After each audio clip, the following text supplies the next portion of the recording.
नमस्कार, मी Seema's recipe and लाईफस्टाईलमध्ये तुम्हा सर्वांचं मनापासून खूप खूप स्वागत करते।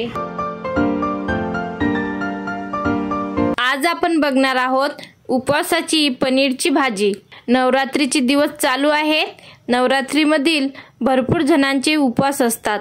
उपवास असल्यामुळे आपल्याला साबुदाणा, भगर, बटाटा खाऊन कंटाळा येतो। त्यामुळे काहीतरी नवीन पौष्टिक आणि आपले पोट भरेल असे खावे वाटते। त्यासाठी आज आपण बनवणार आहोत नवरात्री विशेष चमचमीत व स्वादिष्ट पनीरची भाजी। चला तर मग वेळ न घालवता बनवूया पनीरची भाजी।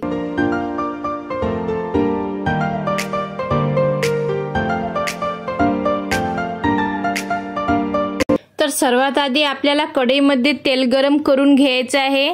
तेल गरम झाल्यानंतर यामध्ये पनीरचे क्यूब घालायचे आहेत। पनीरला आपल्याला सोनेरी रंग येईपर्यंत तळायचा आहे।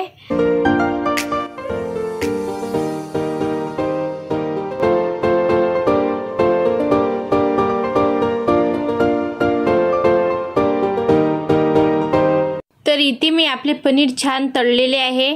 आता आपण याला एका प्लेटमध्ये काढून घेऊया।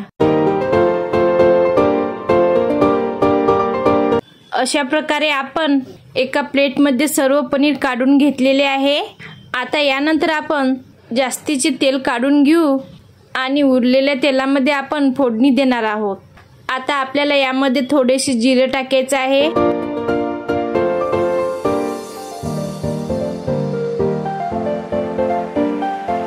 जिरे चांगले तळतळले की आपल्याला यामध्ये ओल्या खोबऱ्याचं खीस घालायचं आहे।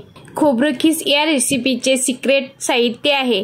पनीरच्या भाजीमध्ये खोबरं खीस घातल्याने भाजीला थिकनेस येतो आणि आपली भाजी चवीला खूप छान अप्रतिम अशी लागते। खोबरं टाकल्यानंतर याला आपण थोडंसं फ्राय करून घेऊया। खोबऱ्याला लालसर कलर आल्यावर यामध्ये आपण मिरची पावडर घालणार आहोत। मिरची पावडर घातल्यानंतर याला आपल्याला छान परतून घ्यायचं आहे।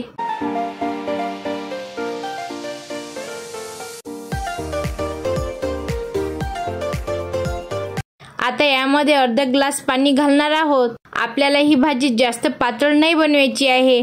तुम्ही तुमच्या अंदाजे पाणी घालू शकता।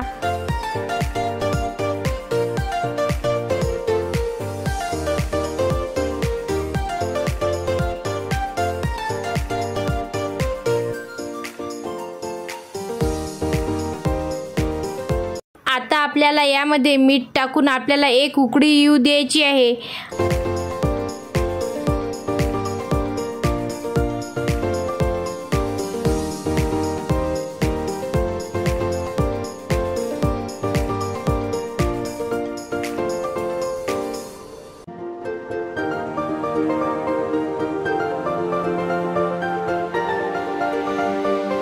आता आपल्या भाजीला छान उकळी आलेली आहे। यामध्ये आपण तळलेले पनीरचे क्यूब घालणार आहोत। अशा प्रकारे आपण पनीरचे क्यूब भाजीमध्ये घालून घेऊया। पनीरच्या क्यूबला व्यवस्थित मिक्स करून घेऊया आणि भाजीवर झाकण ठेवून आपल्याला भाजीला चांगलं 2 ते 3 मिनिटं शिजून घ्यायचं आहे।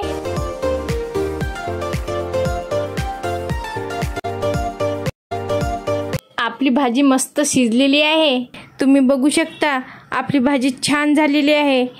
आपली भाजी जास्त पातळही नाही आणि जास्त घट्ट देखील नाही झालेली आहे।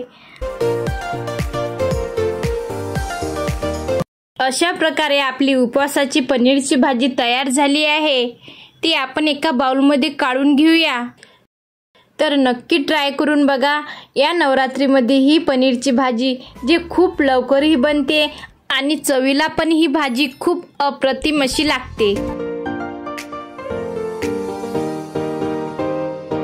तर नक्की ट्राय करा। कशी झाली रेसिपी कमेंट बॉक्समध्ये नक्की कळवा। व्हिडिओ आवडला असेल तर व्हिडिओला लाईक करा। चॅनलवर नवीन असाल तर सबस्क्राईब करायला विसरू नका। लवकरच भेटूया नवीन व्हिडिओ सोबत।